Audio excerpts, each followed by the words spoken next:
नमस्कार, मैं हूं संदीप चौधरी। आज सबसे बड़ा सवाल में फिर से बात कोरोना की, लेकिन कोरोना की बात करने से पहले मैं चुनाव की बात करना चाहूंगा। जहां भी जब भी चुनाव होते हैं तो तमाम राजनीतिक दल और देश का चुनाव आयोग भी कहता है पहले मतदान फिर जलपान, कि पहले अपने मत का इजहार कीजिए, उसके बाद ही खाना पीना कीजिए। लोकतंत्र में यह सबसे बड़ी ताकत और सबसे बड़ी जिम्मेदारी होती है। आज ही के दिन यानी कि चुनाव के दिन जनता जनार्दन होती है, लेकिन लगता है यह जो स्लोगन है ना, यह नारा जो है, यह जो बात है, यह बदल दी गई है। इस संकट काल, संक्रमण काल, आपदा काल, इस कोरोना काल में अब लगता है हमारी व्यवस्था, हमारी सरकारें और हमारा चुनाव आयोग कह रहा है पहले मतदान फिर बचाएंगे जान, फिर करेंगे कोरोना का काम तमाम। और यह बात मैं क्यों कह रहा हूं, आज का आंकड़ा देखिए। पिछले 24 घंटे में 2 लाख डबल सेंचुरी मार दी है कोरोना संक्रमण ने। 2,739 नए मामले सामने आए हैं।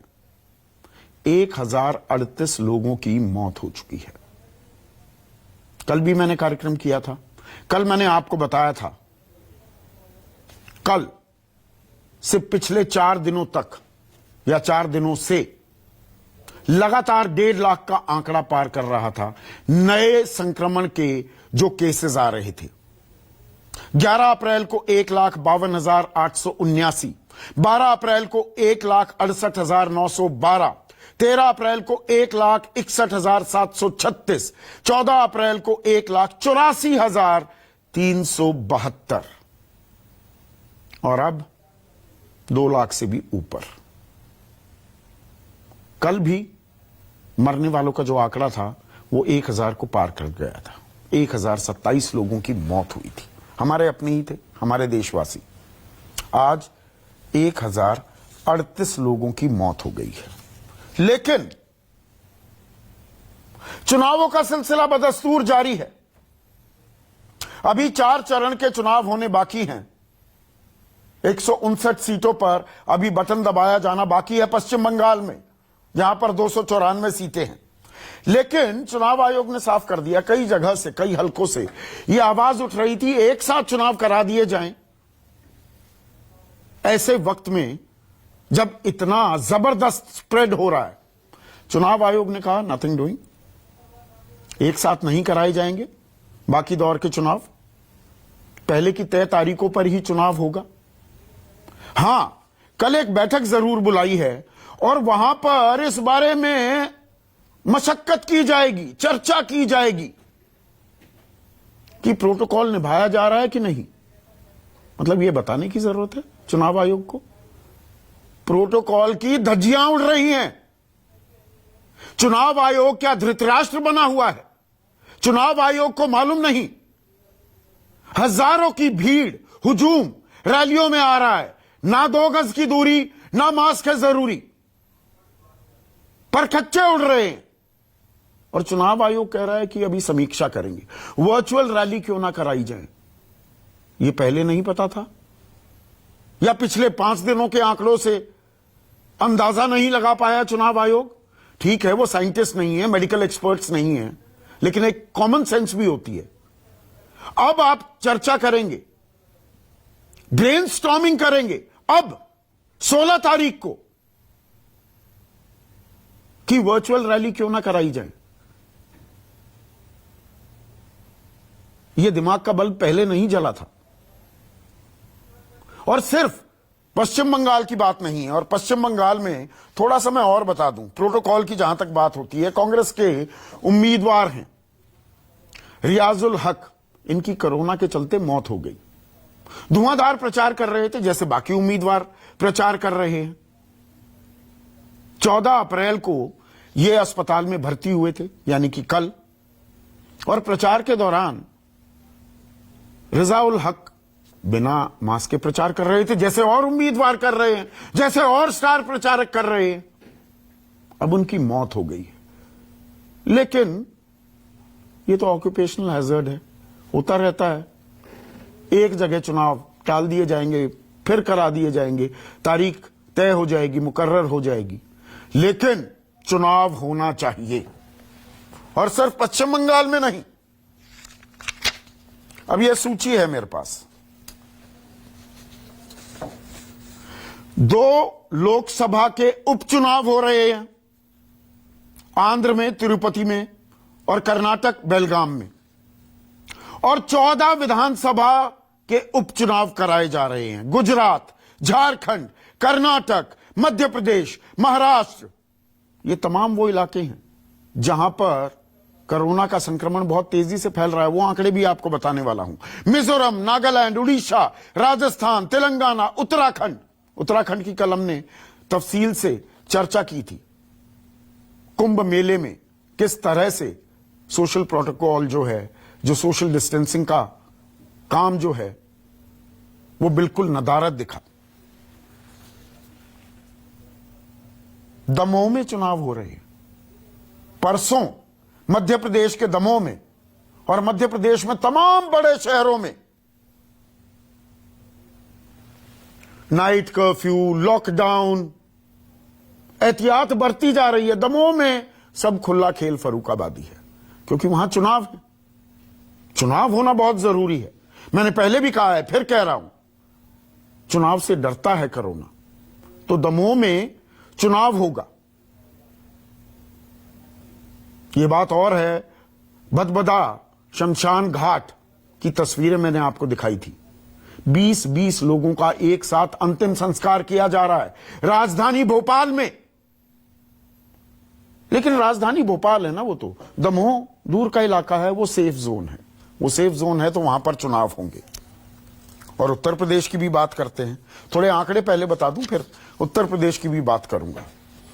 महाराष्ट्र में नए मामले पिछले 24 घंटे के 58,952, सबसे ज्यादा मामले। फिर आता है उत्तर प्रदेश 20,510, दिल्ली 17,282। अरविंद केजरीवाल ने अब नाइट कर्फ्यू लगा दिया है, वीकेंड लॉकडाउन हो गया है। तो अलग अलग जगहों पर कुछ चीजें करने से क्या काम हो जाएगा, या एक हमारी अखिल भारतीय स्तर पर भी कोई रणनीति होनी चाहिए? वो सोशल मीडिया पर एक मैसेज वायरल हो रहा है आजकल, जिसमें कि प्रधानमंत्री ने जिम्मेदारी मुख्यमंत्री पर डाल दी, मुख्यमंत्रियों ने जिम्मेदारी डीएम पर डाल दी, डीएम ने जिम्मेदारी नगर प्रशासन पर डाल दी, नगर प्रशासन ने जिम्मेदारी दुकानदारों पर डाल दी, दुकानदारों ने जिम्मेदारी आम आदमी पर, आप पर, मुझ पर डाल दी, और हम राम भरोसे हो गए और देश आत्मनिर्भर हो गया, कोरोना मुक्त हो गया। छत्तीसगढ़ में 13,576 मामले हैं, मध्य प्रदेश में 9,720, गुजरात 7,000 से ऊपर, 7,500, और उत्तर प्रदेश दूसरे नंबर पर है। लेकिन उत्तर प्रदेश में आज से पंचायत चुनावों का सिलसिला भी शुरू हो गया है। 18 जिलों में आज पहले दौर का मतदान हुआ, वोट डाले गए। 2,21,000 से ज्यादा पद हैं जिनके लिए चुनाव है। 3,33,000 से ज्यादा उम्मीदवार हैं। और पिछले 24 घंटे जो अभी अपडेटेड आंकड़ा है उत्तर प्रदेश का, मैंने आपको 20,510 आंकड़ा बताया था, वो बढ़कर 22,439 हो गया है। पर वहां पर पंचायत चुनाव होने बहुत जरूरी है। ऐसे में आज का सबसे बड़ा सवाल, पहले मतदान फिर बचाएंगे जान, यानी कि 2 तारीख का भी इंतजार हो रहा है। उसके बाद अखिल भारतीय स्तर पर एक रणनीति तय की जाएगी क्या? पहले नतीजे आ जाए 2 मई को, और लोग लापरवाह या सरकार बेपरवाह। चर्चा में मेरे साथ बीजेपी के राष्ट्रीय प्रवक्ता सरदार आरपी सिंह, कांग्रेस के राष्ट्रीय प्रवक्ता डॉक्टर अजय कुमार, अपने समय के जाने माने आईपीएस ऑफिसर रह चुके हैं, राजीव रंजन राष्ट्रीय प्रवक्ता हैं जनता दल यूनाइटेड के, अहम घटक है मोदी सरकार की, और ये साझा सरकार चला रहे हैं बिहार में। समाजवादी पार्टी के राष्ट्रीय प्रवक्ता अनुराग भदौरिया भी मेरे साथ जुड़ गए हैं, और टीएस कृष्णमूर्ति देश के मुख्य चुनाव आयुक्त, चीफ इलेक्शन कमिश्नर रह चुके हैं, वो भी चर्चा में जुड़ेंगे। उनसे मैं सवाल की शुरुआत करना चाह रहा था, लेकिन आरपी सिंह, और अच्छा लग रहा है कि आप मास्क लगा रहे हैं, पर आरपी सिंह, पहले मतदान फिर करेंगे कोरोना का काम तमाम, हम इस नीति पर चल रहे हैं क्या? देखिए सुधीर जी, मैं आपके प्रस्ताव के पक्ष में हूं कि चुनाव आयोग को इसमें और चिंता करनी चाहिए कि आगे के मतदान कैसे हो, ताकि ये जो कोरोना की लड़ाई है ये भी लड़ी जाए और लोकतंत्र की लड़ाई भी लड़ी जाए, दोनों लड़ाई इकट्ठी लड़ी जाए, दोनों की चिंता हो। ये चुनाव आयोग का काम, और क्योंकि जहां चुनाव हो रहे हैं पूरा जो एडमिनिस्ट्रेशन चुनाव आयोग के पास है, चाहे तो वर्चुअल रैली कर दें, वो चाहे तो जुर्माना लगाए, इस पे हो जो मतलब चुनाव आयोग अनभिज्ञ है, उसे जानकारी ही नहीं है, वो देख नहीं पा रहा है क्या? धृतराष्ट्र बना हुआ है चुनाव आयोग, दिख नहीं रहा है कि कितने मामले हो गए हैं देश में? तो धीर जी, मैं माफी चाहता हूं, आज आपका जो है ना चुनाव आयोग को लेकर, वो एक पॉलिटिकल पार्टी के प्रस्ताव दिखता है। मैं माफी चाहता हूँ, चुनाव आयोग एक पीपल बॉडी है, उनको सब समझ रखता होगा और सब होगा, और हाई कोर्ट सरकार इसलिए चुनाव आयोग उसकी चिंता करे। आपके ऑडियो में दिक्कत आ रही है आरपी सिंह, मैं ऑडियो ठीक करा रहा हूं, मैं पहले राजीव रंजन के पास जाता हूं। कुछ ऑडियो में दिक्कत है, आपकी आवाज दर्शकों तक, और इतनी माशाअल्लाह इतनी बुलंद आवाज है, वो क्लियर ना जाए तो नाइंसाफी है दर्शकों के साथ भी। राजीव रंजन, चुनाव हमारी प्राथमिकता है, कोरोना से तो लड़ लेंगे, पहले चुनावी नतीजे तो आ जाएं, पहले हार जीत तय कर लें, फिर कोरोना को हराएंगे। आपकी बात से पूरी तरह से सहमत हूं। आज दुनिया में जो कोरोना को लेकर के हालात आज अमेरिका के पीछे है और ब्रिटेन आगे है। संदेह भारत जैसे देश में कहीं कम्युनिटी ट्रांसमिशन के खतरे हो सकते हैं आने वाले समय में, और निसंदेह इसको देखते हुए बहुत ज्यादा एहतियात बरतने की जरूरत है। निर्वाचन आयोग को एक स्टैट्यूटरी बॉडी होने के कारण बहुत सारे अधिकार है, लेकिन जो तंत्र है उसमें राजनीतिक दलों की भूमिका, प्रशासन की भूमिका और राजनीतिक दल के होल्डर्स है, तो सब लोग जब तक वर्चुअल प्लेटफॉर्म पर बात नहीं करने के लिए लगेंगे, तब तक चुनाव आयोग के लिए भी कठिनाई है। इसलिए ईमानदारी के साथ लोग को पश्चिम बंगाल नहीं, जिम्मेदारी किसकी है? चुनाव आयोग पर आप कह देते हैं। मैंने 4 चीजों का जिक्र किया है, 4 चरण के चुनाव अभी पश्चिम बंगाल में बाकी हैं। अब याद आ रहा है चुनाव आयोग को कि वर्चुअल रैली होनी चाहिए जी, प्रोटोकॉल निभाए जा रहे हैं, पालन हो रहा है कि नहीं? दमोह में चुनाव हो रहे हैं, मैंने आपको गिनवाया ना, 14 जगह विधानसभा के उपचुनाव, 2 जगह लोकसभा के उपचुनाव। उत्तर प्रदेश में आज से पंचायती चुनाव की शुरुआत। तो हमारी प्राथमिकता क्या है? कि अगर निर्वाचन आयोग देश से ही अगर इस पर कोई निर्णय ले तब भी स्वागत किया जाना चाहिए, बल्कि निर्वाचन आयोग को वर्चुअल प्लेटफॉर्म पर पंचायत से लेकर के विधानसभा के उपचुनाव हो या विधानसभा के आम चुनाव हो, इन चुनाव को लेकर अगर कोरोना काल के लिए कोई प्रोटोकॉल तय करना है तो निसंदेह राजनीतिक दलों को चुनाव आयोग के साथ खड़े होना चाहिए। लोगों की जिंदगी बेहद अहम है और निसंदेह अकेले चुनाव आयोग की जिम्मेदारी है। आपने चुनाव आयोग को इतना बड़ा हवा बना दिया कि कोई जाकर बता नहीं सकता चुनाव आयोग को कि चुनाव आयोग जो फैसला करेगा वो अंतिम है। चुनाव आयोग को क्या राजनीतिक दल ये सलाह नहीं दे सकते, ये ज्ञापन नहीं दे सकते कि इस वक्त चुनाव नहीं होने चाहिए, इस वक्त पंचायती चुनाव नहीं होने चाहिए उत्तर प्रदेश में? कि भारतीय निर्वाचन आयोग को राजनीतिक दलों के परामर्श के बाद ही चुनाव के तमाम रणनीति पर अपना स्टैंड तय करना नहीं, उसकी याद आती है, कल होगी वो बैठक, पर ये पिछले 15 दिनों से भयावह तस्वीर सामने आ गई थी राजीव जी।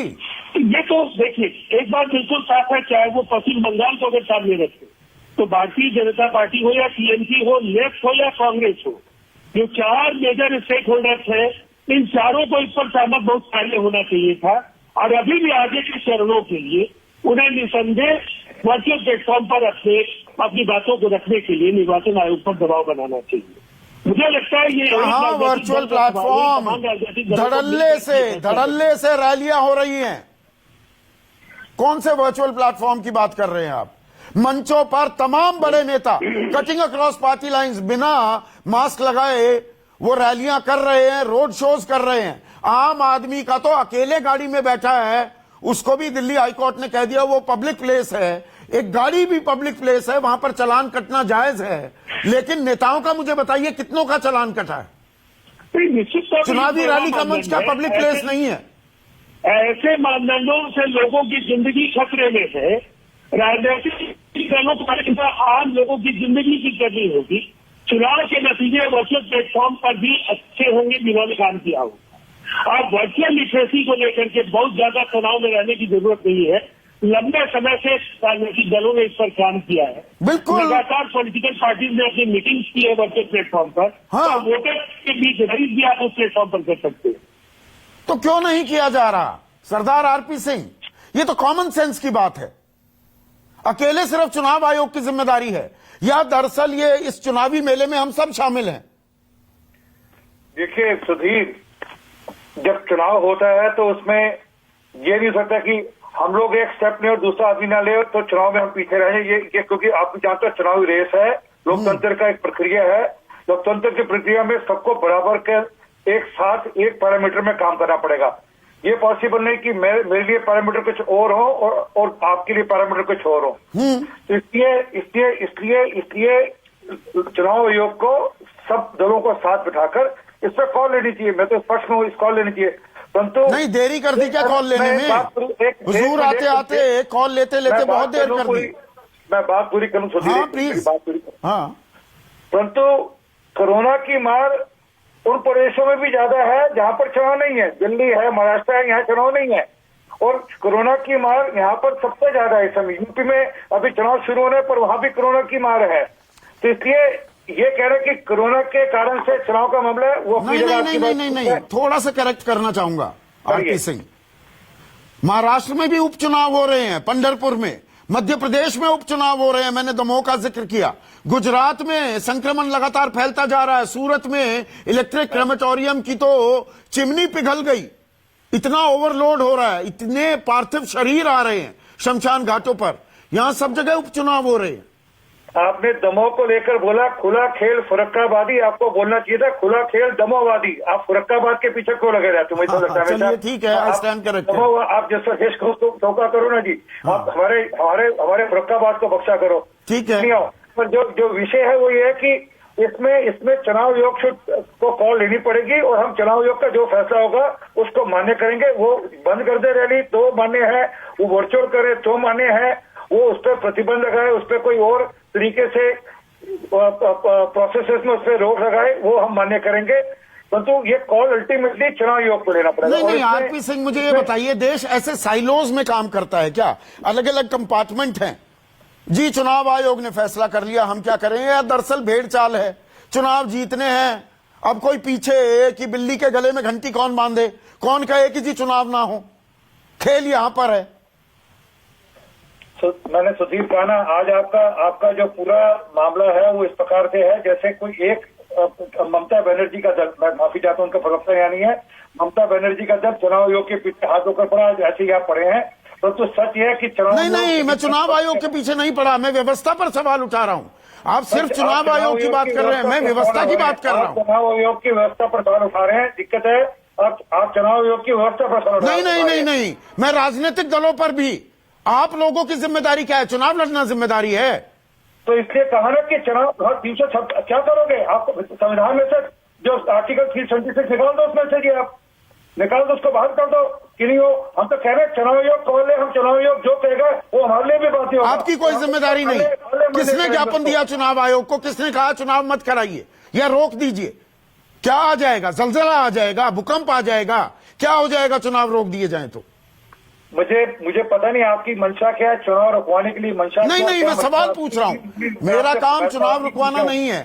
जब इस देश में परीक्षाएं रद्द की जा सकती हैं, सीबीएसई के 12वीं के इम्तिहान टीएमसी की भाषा वो टाल दिए जा, ना, मैं भाषा किसी की नहीं बोलता। चुनाव हो, आप भी नहीं चाहते चुनाव, हम ये तय कर ले, हम कहते हैं चुनाव आयोग ये तय कर ले कि हमने चुनाव रोकना है, हम उसको भी मान्य करेंगे।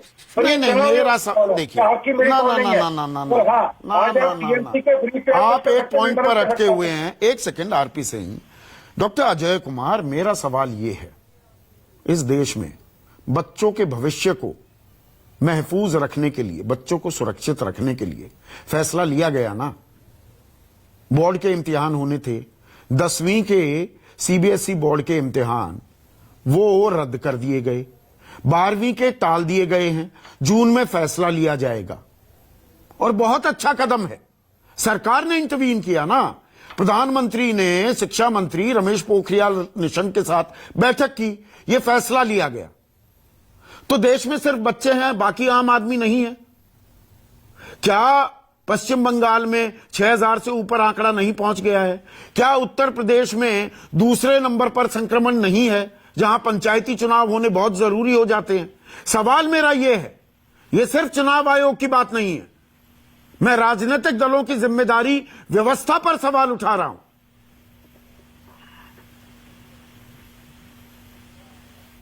बात यह है कि जहां तक उत्तर प्रदेश के चुनाव की बात है, पंचायती चुनाव, वो प्रदेश सरकार के अधीन, तो ये कोई कह दे कि चुनाव आयोग करा रहा है पंचायती चुनाव, ये गलत बात है। ये तो राज्य सरकार तय करती है, उनके chief electoral state electoral officer तय करते हैं, तो ये तो प्रदेश के हाथ। और अगर आरपी सिंह साहब और सब लोग को इसकी जानकारी अवश्य होगी, राजीव जी और तो ये प्रदेश का काम। दूसरा है कि यही चुनाव आयोग के ऊपर आरोप क्यों आ रहे हैं? तो अभी केरला के हाईकोर्ट ने जो है फटकार लगाई है चुनाव आयोग कि आप वहां केरला में 3 राज्यसभा के चुनाव कराते, जहां पर कराना चाहिए तो नहीं कराते, जहां पर पब्लिक है। तो चुनाव आयोग के ऊपर तीसरा आरोप क्या है कि एक ही जिला में, और राजीव जी और आरपी सिंह साहब और अनुराग जी सहमत है कि एक ही जिला में एक दिन में एक चुनाव होता है, दूसरे दिन दूसरा चुनाव होता है। ये पहले भारत के इतिहास में बहुत कम ऐसे इस तरह के जो चुनाव हमने, बहुत सारे लोग इन्होंने भी देखा होगा। प्रधानमंत्री मोदी कह रहे हैं तो समर्थन दे दो उनका। वो तो कह रहे हैं एक देश एक चुनाव, एक बार में 5 साल में सारे चुनाव करा दो। एक सेकेंड, मैं कंप्लीट कर लेता हूं। हाँ, समस्या एक बार में चुनाव कराने की नहीं, समस्या है कि किस तरह से जो है, जैसे 8 फेज में आपने लोकसभा चुनाव जो है बंगाल में या कहीं पर, जो आप कभी 8 फेज में जो बंगाल में करा रहे हैं, आम आरोप हो गया है कि क्योंकि भारतीय जनता पार्टी के पास कार्यकर्ता नहीं, तो एक जिला में दूसरे जगह पहुंचाने के लिए किया गया। नहीं तो कभी हमने तो नहीं देखा है, बहुत सारे चुनाव हमने देखा है, चुनाव लड़ते हुए भी और सरकार में रहते हुए भी। लेकिन एक जिला में जहां पर 6 विधानसभा 4 विधानसभा है, उसमें 2 में आप करा रहे हो, 2 में नहीं करा रहे हो। तो एक तो इस तरह के चुनाव, इसलिए आप इतने पूरे देश में असम को छोड़ करके, जैसे पौंडीचेरी, तमिलनाडु और केरल एक ही दिन में हुआ। तो चुनाव आयोग की जो जिम्मेदारी है, और चुनाव आयोग एक संवैधानिक संस्थान, ये स्पष्ट रूप से पूरी देश जान गया है कि चुनाव आयोग किस तरह से अपने काम कर रहे हैं। उनके साथ को जिस तरह से जो क्षति पहुंचाया गया, सभी लोग, और ये विपक्ष। नहीं, मेरा सवाल ये है जो मैं आरपी सिंह से भी पूछ रहा था, डॉक्टर अजय कुमार, सिर्फ चुनाव आयोग करके इस समस्या का हल या इस सवाल का जवाब नहीं मिल पाएगा। राजनीतिक दल भी तो बढ़ चढ़कर, आप भी तो मैदान में कूदे हुए हैं ना। किसी ने कहा कि लोगों की जान को खतरे में डाल रहे हैं, चुनाव पर विराम लगाइए, चुनाव बाद में भी हो सकते हैं। बिल्ली के गले में किसी ने घंटी बांधी कि नहीं? संदीप जी, अगर ये राष्ट्रीय आपदा है, ये है राष्ट्रीय आपदा, अगर केंद्र सरकार इसको राष्ट्रीय आपदा घोषित करके चुनाव आयोग को अनुरोध करती तो जरूर टाला जाता।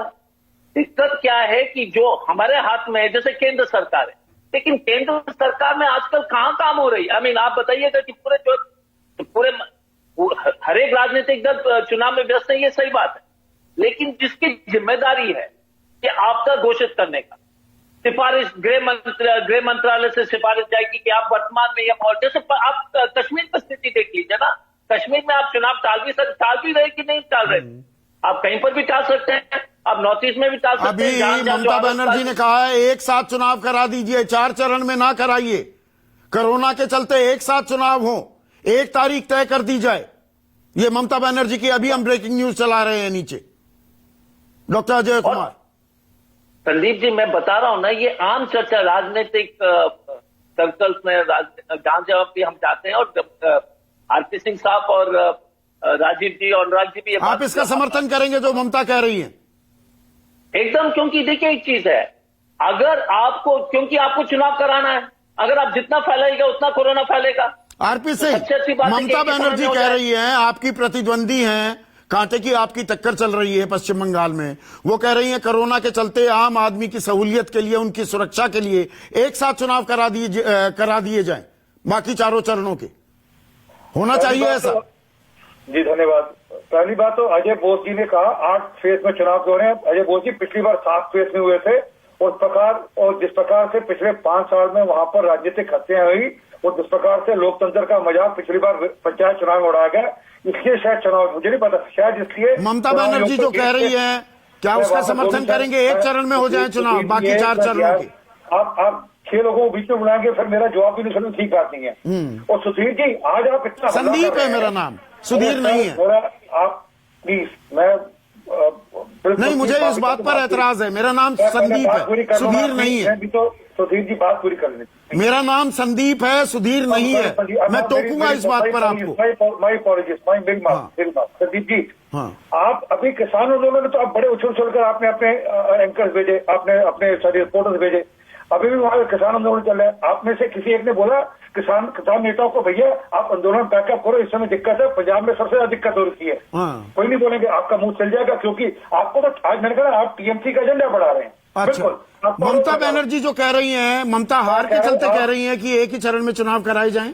वो चुनाव आयोग तय करे, हम उसके साथ है। जो चुनाव आयोग तय करे, हम चुनाव आयोग के नहीं, साथ आपकी अपनी राय भी तो होगी आरपी सिंह। नहीं, अरे वो चुनाव आयोग तय करेगा ना जी, चुनाव आयोग एक्सेप्ट करेगा कि वहाँ ग्राउंड पे सिचुएशन कैसी है, वहाँ लूटपाट हो नहीं, अगर आम सहमति, एक राजनीतिक आम सहमति बन जाए तो 1 चरण में चुनाव हो सकते हैं। संजीव जी सुनो, एक मिनट संजीव जी सुनो, वहाँ लूटपाट होगी नहीं होगी, वहाँ सेंट्रल फोर्सेस से उनके हथियार खोसे जाएंगे नहीं खोसे जाएंगे, ये चुनाव आयोग को तय करना है, हमें थोड़ा तय करना है।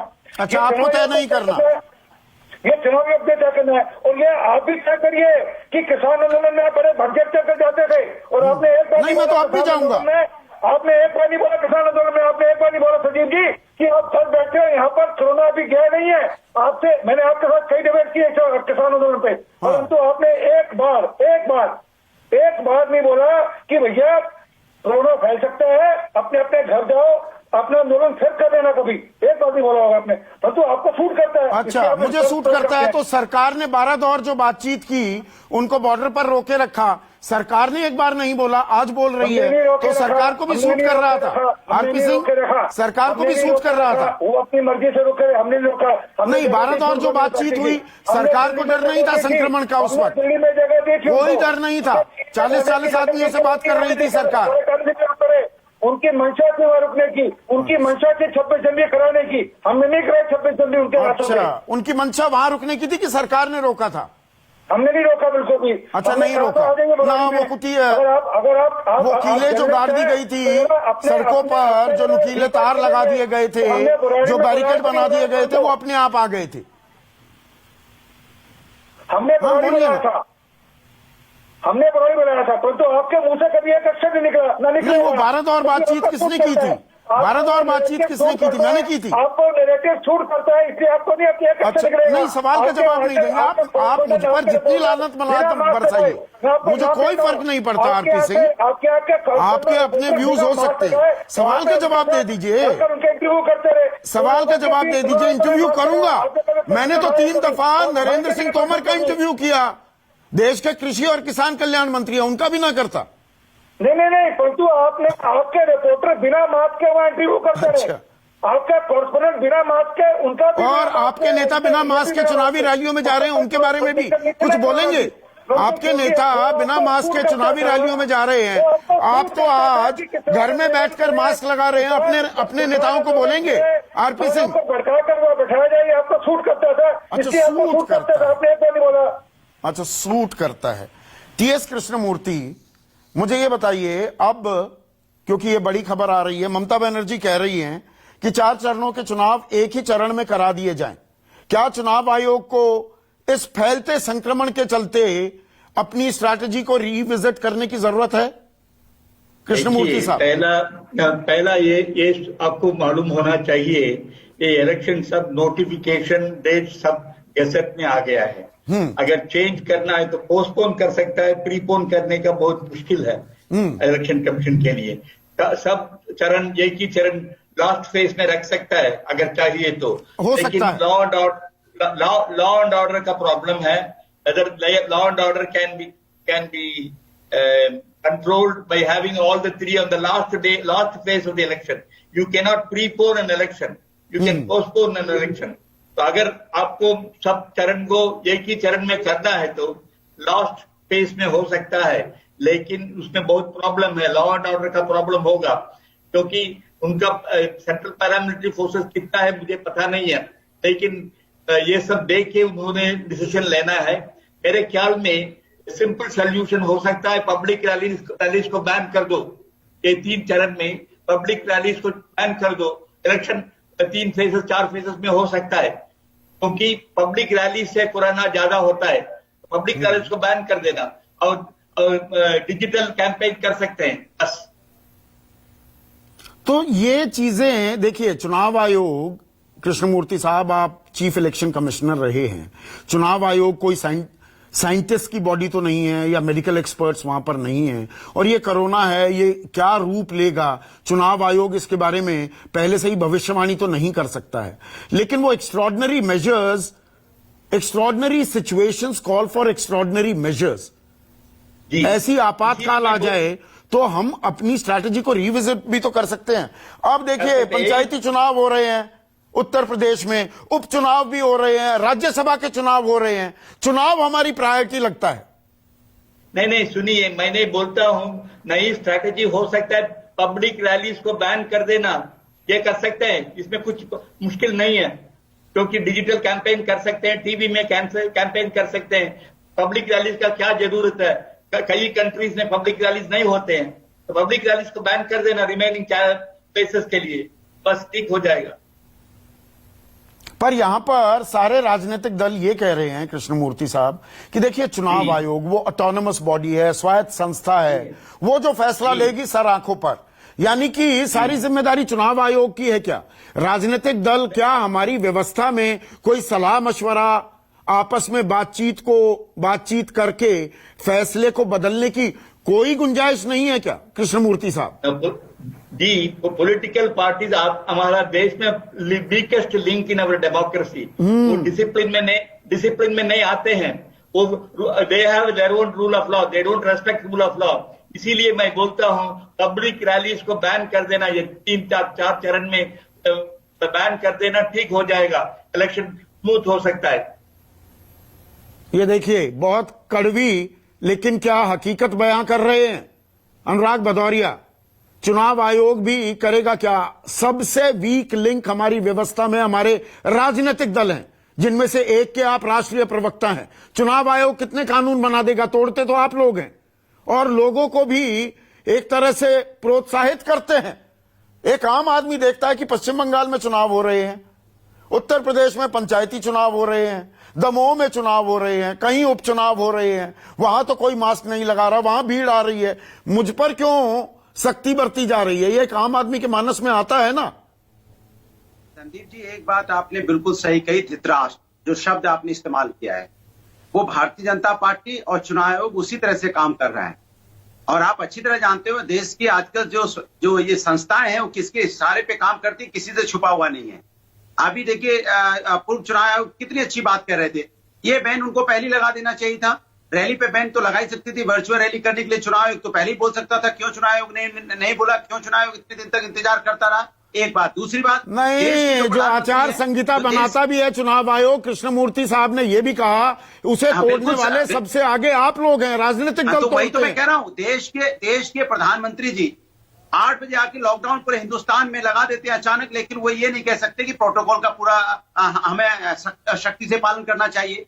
अभी आपने भारतीय जनता पार्टी के प्रवक्ताओं को, जैसे आपने बोला कि एक बार में अगर चुनाव हो जाए तो क्या दिक्कत है, तो आपको टीएमसी का प्रवक्ता बताने लग जाएंगे। माने बीजेपी के लोग धृतराष्ट्र हो चुके हैं, उनको राष्ट्र से कोई मतलब नहीं है। वो ये समझते हैं कि उनके मतलब की बात होगी तो आप राष्ट्र की बात करेंगे, उनके मतलब की बात नहीं होगी तो आप किसी दूसरे की बात करने लग जाएंगे। इनके अंदर पता नहीं कैसी एक ऐसी सत्ता की हवस पैदा हो गई है कि किसी कीमत पे सत्ता की हवस चाहिए। झूठ बोलना, आंकड़ों से कलाबाजी करना, जो आप बात बता रहे थे उत्तर प्रदेश के अंदर में 17 आंकड़ों में 17 राजनीतिक दलों ने कौन सी जिम्मेदारी निभाई? अनुराग भदौरिया सवाल के इर्द गिर्द घूम रहे हैं। ये आरोप प्रत्यारोप देखिए, ये बाकी चैनलों में शगल हो गया है, वो आग दिखाकर एक दूसरे की तूतू मैं। यहां मैं सीधा सवाल पूछ रहा हूं, राजनीतिक दलों ने अपनी जिम्मेदारी का निर्वाह किया है क्या?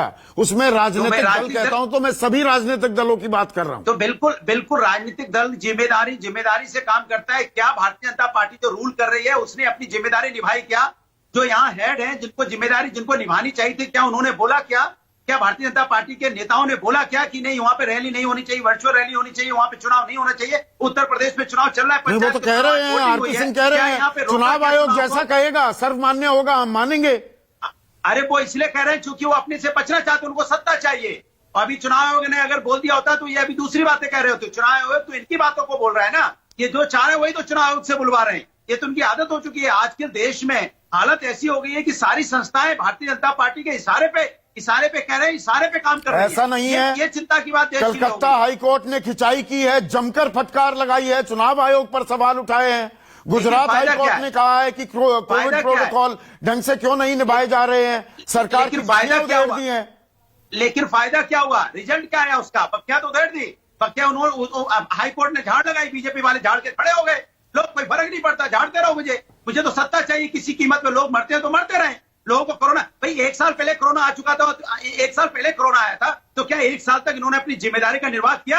हॉस्पिटल्स बनवाए, बेड बनवाए, वेंटिलेटर मंगवाया, गैस सिलेंडर की, ऑक्सीजन की व्यवस्था की? नहीं की ना? एम्बुलेंस की व्यवस्था क्यों नहीं की इन्होंने?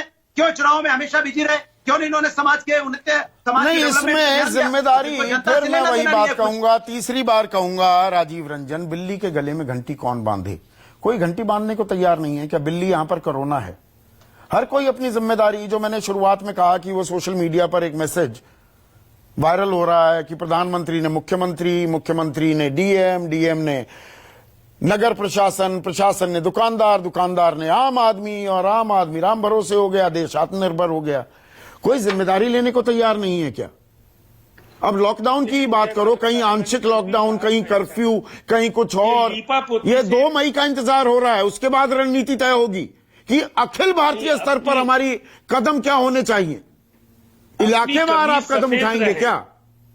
बार बार अपनी कमीज को सफेद बताने की जो होड़ है, इस लीपापोती से इस बड़े संहार को आप नहीं रोक सकते हैं। जिस तरह से मानवता आज संकट में है और लगातार केवल बयान है। अगर उत्तर प्रदेश पर पूछिए तो समाजवादी पार्टी ये कहेगी कि भारतीय जनता पार्टी को करना चाहिए था, क्यों नहीं पहल कर लेते हैं एक बार समाजवादी पार्टी की ओर से कि वर्चुअल प्लेटफॉर्म पर हो, चुनाव की मांग तो कीजिए, लोगों को एक्सपोज कीजिए ना।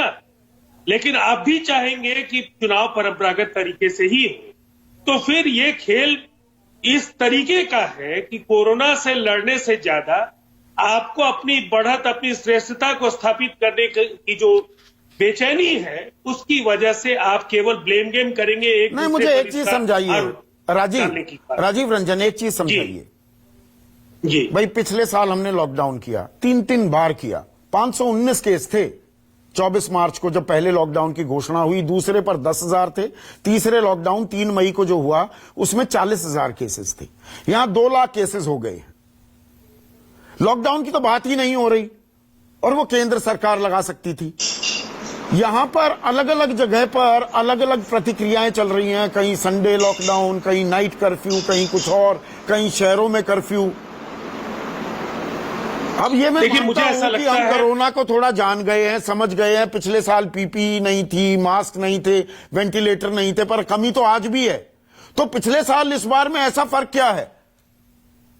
पिछले साल हम we were willing to take the bull by its horn, जो सांड है उसके सींग पकड़ने को तैयार थे। आज क्यों नहीं? देश में केंद्र सरकार को केवल ब्लेम करने से भी नहीं, मैं ब्लेम की बात नहीं कर रहा हूं, मैं व्यवस्था मैं ये कह रहा हूं कि राज्यों में कहीं कांग्रेस की सरकारें हैं, कहीं ना कांग्रेस की सरकार है ना एनडीए की सरकार है, रीजनल पार्टीज की सरकारें हैं। आज सबको ये जिम्मेवारी समझने की जरूरत है कि जहां संसाधनों का अभाव है, परस्पर सहयोग से आपको उस पर जीत हासिल करनी होगी। ऑक्सीजन की कमी नहीं, अब राज्य क्यों आ जाते हैं? पिछले साल राज्य कहां आए थे? लॉकडाउन लगाना था, केंद्र सरकार ने लगा दिया। राजीव रंजन जी, देखिए, मुझे ऐसा लगता है, मैं आ रहा हूं आरपी सिंह। सब चीजों के बाद आज अर्थव्यवस्था को लेकर के जो चिंताएं थी, काफी हद तक जीएसटी का कलेक्शन बेहतर स्थिति में है। इसलिए अब जो जिंदगी है वो सबसे अहम है और मुझे लगता है इसको प्राथमिकता के आधार पर केंद्र सरकार को राज्य सरकारों के साथ बात कर जो बेहतर से बेहतर रणनीति हो सकती है उस पर बात होनी चाहिए और ये पूरा संवाद पारदर्शी होना चाहिए। ठीक है, आरपी सिंह कुछ कहना चाह रहे थे। आरपी सिंह, एक सेकंड। राजीव रंजन, आरपी सिंह। देखिए दीप जी, पहली बात तो जो हमारे दोस्त बैठे हैं सपा के प्रवक्ता, उनसे पूछिए भदौरिया साहब ने भाजपा का इंजेक्शन लगवा दिया या नहीं लगवाया आपके नेता और आपने? क्योंकि आप तो कहते हैं भाजपा का इंजेक्शन नहीं लगवाना चाहिए। व्यवस्था करवा दी कि नहीं करवा दी? बीच में टोका जाके नहीं, आरपी सिंह को रखिए। ये नहीं, मैं डिरेल नहीं होने दूंगा बहस को। आप बताइए। तो आपने डट कर करी और आपने तो लोगों को इंजेक्शन लगाने में मना कर दिया। आपकी स्थिति तो ये है, सच की स्थिति है। और जहां तक पिछली बार लॉकडाउन की बात है, सेंटर को कॉल इन किए भैया। पिछली बार संदीप जी आप ही को सेंट्रल गवर्नमेंट को कि लॉकडाउन लगा दिया, बिना सोचे समझे लगा दिया। क्या रणनीति थी, कैसे सोचा? मैं आपके क्लिप्स भेज दूंगा, मैं आपको यूट्यूब पर फॉलो करता हूँ। अच्छा, बड़ा वॉच करते हैं, अच्छी बात है, शुक्रिया। आप मुझे वॉच करते हैं। पूरा करता हूँ आपको, पूरा ध्यान से करता हूँ। आप ही ने प्रश्न उठाए थे लॉकडाउन को लेकर कि लॉकडाउन की रणनीति कैसी, सोचा समझे कैसे रणनीति पर सवाल उठाए थे? लॉकडाउन पर उठाए थे कि लॉकडाउन लागू करने की रणनीति पर उठाए थे? लॉकडाउन की रणनीति और लॉकडाउन में क्या फर्क होता है? लॉकडाउन की रणनीति फर्क होता है थोड़ा। अरे आप तो पत्रकार हैं, फर्क होता है ना। लॉकडाउन की रणनीति के आधार पर लॉकडाउन लगता है ना जी। तो अच्छा, आज की रणनीति क्या है? आज रणनीति क्या है या उसका खुलासा 2 मई के बाद होगा? आरपी सिंह, अरे आप जितने संदीप, या तो ऐसा करने, आप झगड़ा करने के मूड में तो सबसे बात करना शुरू कर देते हैं जी। बात करें ना जी, पर बात समझ में आपने टोका, मैंने आपका जवाब दे रहा हूँ, आप बात सुनिए। तो इस पर प्रदेशों के हाथ में है, वो तय करें, जो वो तय करेंगे अपने प्रदेश के अनुसार, उनकी जरूरत के अनुसार वो तय करेंगे। तो कई जगहों पर लॉकडाउन की स्थिति नहीं है, इसके पूरे देश में एक जैसा डंडा चलाने की जरूरत नहीं। अगर लगता है यूपी को लगता है लॉकडाउन लगाना है, दिल्ली को लगता है, जहाँ आंध्र प्रदेश को। अच्छा, तो पिछले साल के मुकाबले ये बदलाव आ गया है रणनीति में। पिछली बार केंद्र सरकार ने कमान अपने हाथों में ले ली थी, इस बार कमान बागडोर राज्य सरकारों को सौंप दी। क्योंकि पिछली बार सुविधाएं नहीं थी, पिछली बार पीपी किट नहीं थे, पिछली बार हमारे पास जैसे हमको सुविधाएं चाहिए थी वैसे सुविधाएं इस बार तो सब कुछ है ना बेड की कमी है, ना वेंटिलेटर की कमी है, ना आरटीपीसीआर आने में, रिपोर्ट आने में 5-5, 7-7 दिन लग रहे हैं, भर्ती हो नहीं पा रहे लोग, कोई कमी नहीं है इस बार। धन्यवाद आपका। परंतु पिछली बार तो 0 था, एक भी टेस्ट सेंटर नहीं था पिछली बार। आज तो हर प्रदेश में 500-500 टेस्ट सेंटर हैं। तो आज वो सुविधा है, उसको कैसे बनाना प्रदेश चिंता कर सकता है। उसमें उंगली पकड़कर चलाने की जरूरत थी। आज प्रदेश सबल है, वो अपनी चिंता कर सकते हैं, हॉस्पिटल्स की अरेंजमेंट करें, अपने अरेंजमेंट। अच्छा, तो इस बार हम तैयार हैं, आप ये कह रहे हैं। एक डॉक्टर भी मेरे साथ जुड़ गए हैं, डॉक्टर कौशल कांत मिश्रा। डॉक्टर कौशल, आरपी सिंह कह रहे हैं इस बार हम तैयार हैं, अस्पताल भी हैं, बेड्स भी हैं, वेंटिलेटर्स भी हैं, तो इस बार इसलिए राज्य सरकारें अपने अपने हिसाब से जो कदम माकूल समझती हैं वो उठा रही हैं। संदीप जी, इसमें मैं ये कहना चाहूंगा कि मैं इस बात से एग्री करता हूं कि चूंकि सारे जगह सर्ज नहीं है, तो अब लोकल लेवल पे ही मैनेजमेंट करना ज्यादा बेहतर होगा। कंप्लीट लॉकडाउन अगर देशव्यापी लगाया जा सकता है, इसमें कोई दो राय नहीं है। अगर क्राइसिस इसी तरह से बढ़ती रही, केसेस सारे प्रदेश में इसी तरह से बढ़ते रहे, तो कंप्लीट लॉकडाउन। थ्रेशोल्ड लेवल क्या है? 2 लाख केसेस में नहीं होना चाहिए, 4 लाख होंगे तब हो जाना चाहिए। मुझे मेरा ओपिनियन यह है कि जैसे महाराष्ट्र गवर्नमेंट ने अपने यहां लॉकडाउन का नाम न देते हुए लॉकडाउन जैसी सिचुएशन क्रिएट कर ली है, तो ऑलरेडी एक स्टेट ने ये एक्टिव स्टेप उठाया है। इसी तरह का स्टेप सारे स्टेट्स को उठाना चाहिए। और आज, कल और इसी हफ्ते एक एप्रोप्रिएट टाइम है। जो ये अभी सुनने में आया कि दिल्ली में वीकेंड लॉकडाउन, ये जो वीकेंड लॉकडाउन और नाइट कर्फ्यू है, ये जो लुका छुपी के खेल से अब काम नहीं चलेगा। तो मैं वही तो पूछ रहा हूं, लुका छिपी कर रहे हैं क्या? डॉक्टर अजय कुमार, छोटा सा जवाब चाहूंगा 30 सेकंड में। ये देश को एक देखिए, राष्ट्रीय नीति चाहिए कोरोना के खिलाफ, या ये लुका छिपी अलग अलग जी अपना स्टेट आप संभाल लीजिए? देखिए रणदीप जी, एक राष्ट्रीय नीति की आवश्यकता इसलिए है क्योंकि ये फैल रही है पूरे देश में। अगर आप देखेंगे कि अगर आप कुंभ से लेकर के लखनऊ में किसी तरह का शादी में अगर हो या किसी तरह का या चुनावी रैली बंगाल में हो, वो जाकर बंगाल का आदमी हो सकता है कि पहुंच जाएगा झारखंड, पहुंच जाएगा असम। तो ये तो राष्ट्रीय लेवल पर नीति होनी चाहिए थी, बैठक होनी चाहिए थी। हर आदमी कोई 9 बजे कर रहा है तो कोई 10 बजे कर रहा है, कोई 6 बजे सुबह कर रहा है तो कोई 12 बजे कर रहा है। तो ये तो इससे ज्यादा अराजकता फैला रहे हैं। लेकिन तो इस पर हमारी व्यवस्था को, हमारी सरकारों को, केंद्र सरकार हो, राज्य सरकारें और चुनाव आयोग, सबको मिलकर ये तय करना होगा दरअसल हमारी प्राथमिकता क्या है। ये बहुत ही अहम, बहुत ही गंभीर और राष्ट्रहित का सबसे बड़ा सवाल है। सोचिए इस बारे में। नमस्कार। सबसे बड़ा सवाल presented by Patanjali biscuit, associate sponsor Amul, the taste of India. Servocon, India's #1 servo voltage stabilizer, रखे सब कंट्रोल में. India's largest online pharmacy. Asian Paints Tractor Spark Economy Emulsion budget में लगे. ताजा ताजा हाँ ठंडक रहती है, तन से लेकर मन तक रहती है, बस इतना अंदाजा रहे, मन ठंडा तन ताजा रहे। Symphony air coolers. नाम बोलो। बालमुरुगन नागराजन पुल्ली राजू पुट्टा मुरुगन बालस्वामी शेखरन पुट्टपर्ती कुलशेखर मंगलम। बर्थ सर्टिफिकेट पे बेबी का नाम लिखो। इतना स्मूथ। सेलो बटरफ्लो, इतना स्मूथ, लिखे सनसनन साए साए।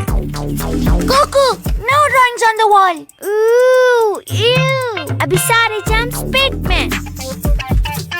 वॉल्स को कोई खाना खिलाता है क्या? Sorry mummy. ऐसा अब यहाँ कोई नहीं बोलता, क्योंकि ये वॉल्स रहे साफ और safe with Nerolac beauty gold washable. जब कार्स 24 पे गाड़ी आएगी तो खरीदारों की लाइन लग जाएगी और हमारे यूनिक बिडिंग सिस्टम से दुनिया बोली लगाएगी।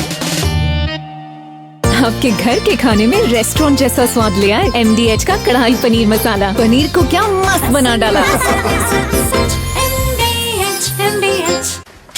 ले, ग्राउंड तो लॉक है। मानते भाई, चलो। चाहे कोई मुझे जंगली कहे, मुझसे नहीं हो पाएगा। आजा यार, मुझसे नहीं हो पाएगा। भाई आजा।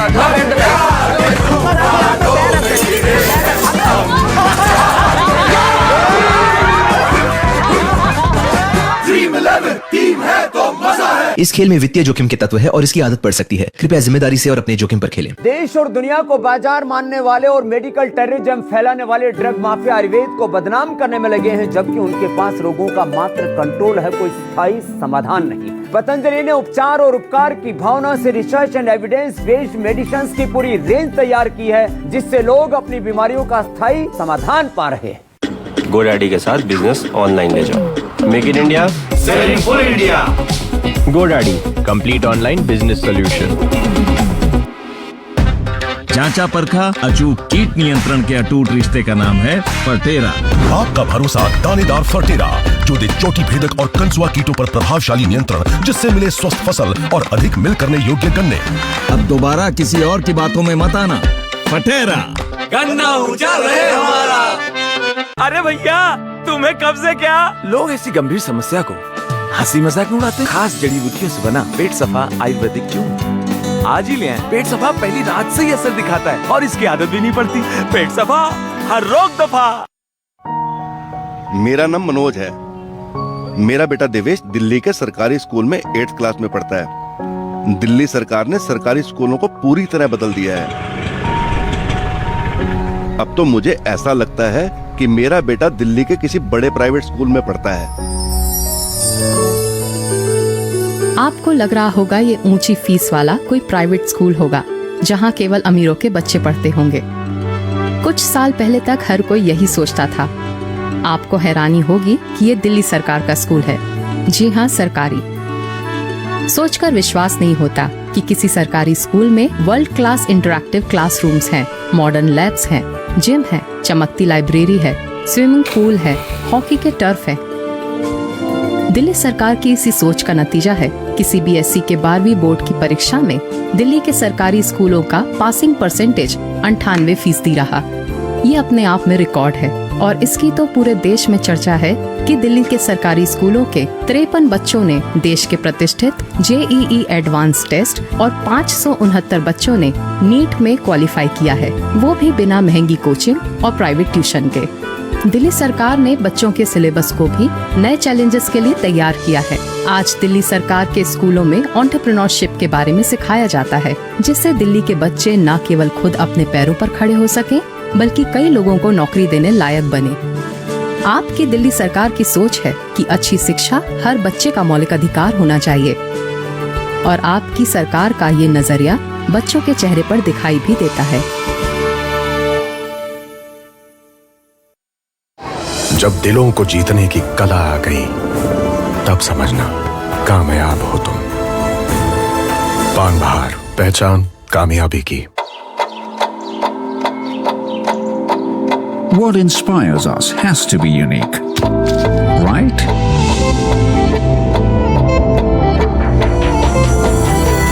Kia, movement that inspires. दम लगा के हरी शान, तुम मेरा कुछ भी नहीं बिगाड़ सकते। मैं मोथा हूँ, दुनिया का सबसे खतरनाक खरपतवार। हमें इससे कौन बचाएगा?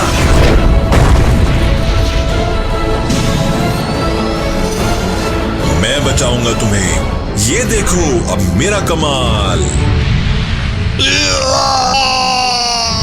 गन्ने और मक्के की फसल में मोथे का एक ही समाधान, ऐलान। पता है केलॉग्स ग्रेनोला में क्या है? नहीं पता। इसमें है की एनर्जी और अब एक मल्टीग्रेन जैसे ओट्स, कॉर्न, व्हीट और मस्त almonds and cranberries for my healthy start. Kellogg's granola, हर सुबह बने ब्रेकफास्ट से बढ़कर।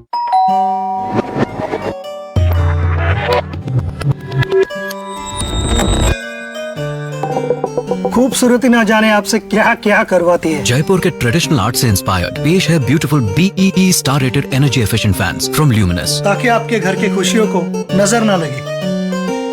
कोरोना काल में original vitamin A, D, E एवं एंटीऑक्सीडेंट गुणों से युक्त इम्यूनिटी को बढ़ाने वाला तथा आपको बीपी, शुगर, हार्ट व कोलेस्ट्रॉल की समस्या से बचाने वाला premium edible oil Nutrela gold हम आपके लिए लेकर आए हैं। टैक्सी। टैक्सी? हाँ। जब तुम ब्रश करते हो तो बाहर के जर्म्स टैक्सी करके तुम्हारे मुंह के अंदर आ जाते हैं। नया कोलगेट जिगजैग एंटीबैक्टीरियल, इसके एंटीबैक्टीरियल ब्रिसल्स बाहर के बैक्टीरिया को दूर रखे। आपका ब्रश ब्रश है या जर्म्स के लिए टैक्सी? नया जिगजैग कोलगेट का पहला एंटीबैक्टीरियल टूथब्रश।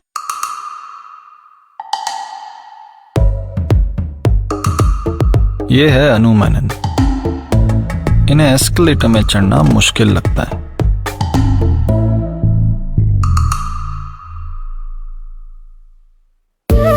पर अब स्टॉक्स पे investing in stocks easy. Stocks buy या सेल करो सीधे अपने फोन से। अब स्टॉक स्टार्ट करके देखो। Investment in securities market are subject to market risks. Read all the related documents carefully before investing. अब लो जी, आपका Mitsubishi heavy duty AC ready to roll जी। 1.5 टन का एसी इस लिविंग रूम के लिए काफी होगा। हेवी ड्यूटी कूलिंग जी, हेवी ड्यूटी सेविंग्स जी, इंडिया का first heavy duty hybrid AC. Mitsubishi heavy duty AC with long reach airflow and 3D cooling. Mitsubishi heavy duty. Live life heavy duty. Hospital में admit हुए नहीं कि bill का metre चालू, और ये मीटर तेजी से आपकी सारी सेविंग्स खत्म कर देगा। अरे अब तो करवा लो हेल्थ इंश्योरेंस policybazaar.com से। महंगा नहीं है। policybazaar.com पे 5 लाख का हेल्थ इंश्योरेंस सिर्फ 200 रुपए महीने से शुरू।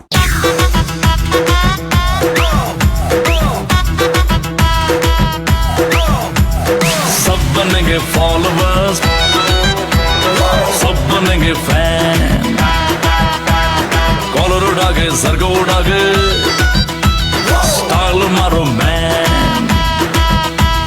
टेस्ट है वायरलेस का फील्ड में टशन, टेस्ट है वायरलेस का फील्ड में टशन। टशन का ये जशन है, टशन का ये जशन है, टशन का ये जश्न है, राजश्री इलायची जश्न का जश्न, जश्न का ये जश्न है। जब भी जहां भी करना हो कूल, सिम्फनी का मूवी कूल। इंडोर आउटडोर कितनी भी बड़ी हो जगह, सुपर कूल बनाए movie cool air coolers.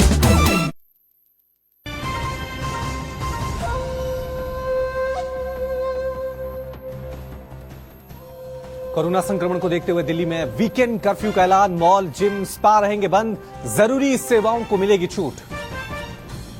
UP में 24 घंटे में 22,439 केस, 114 की मौत। नोएडा, गाजियाबाद में नाइट कर्फ्यू का वक्त बढ़ा। महाराष्ट्र में कोरोना की कमर तोड़ने के लिए ब्रेक द चेन अभियान। सीएम उद्धव ने पीएम को कारोबारियों को लेकर लिखी चिट्ठी। Presented by Symphony air coolers, मन ठंडा तन ताजा रहे। Associate sponsor Simco Oxyveda herbal care bleach cream, हम रखें आपकी स्किन का ध्यान।